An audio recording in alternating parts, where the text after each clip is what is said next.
break time on the oyster bar. So I thought it'd be a perfect time to go over the kayak setup. I don't think I've ever did this before for a video. But as you can see, it's a Bonafide SS127.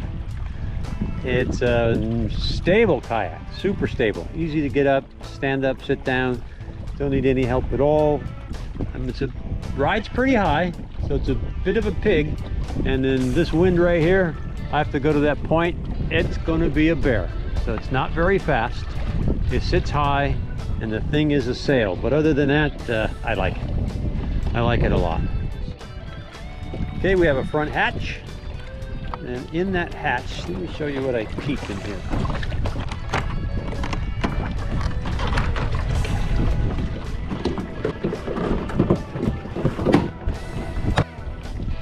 In the hatch, I have this mesh bag. I have a paddle, emergency paddle. It extends out. I have duct tape and some gator patch in case I get a leak. And then I have a tow rope.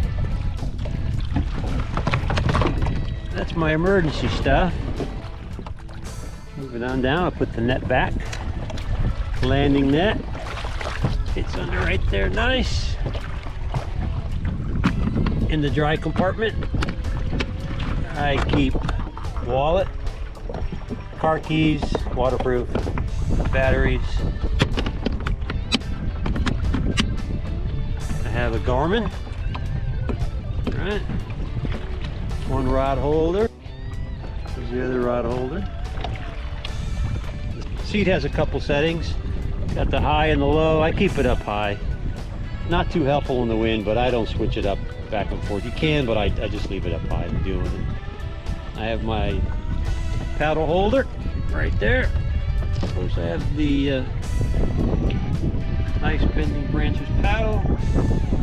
Back, I have my cooler, my crate. Nothing much in there. Just the necessities: knife, fish grip,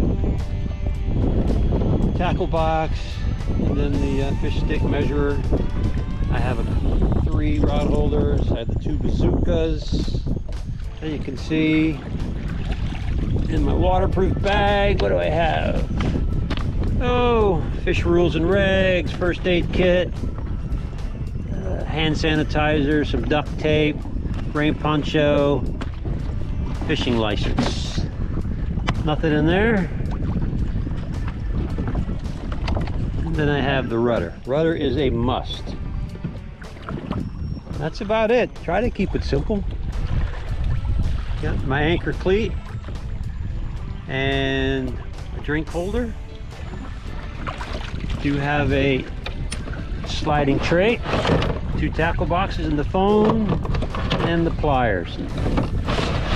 That's it. Try to keep it as simple as I can. It works. Sometimes I think I have too much stuff. So that's it. That's the rig. Gets her done.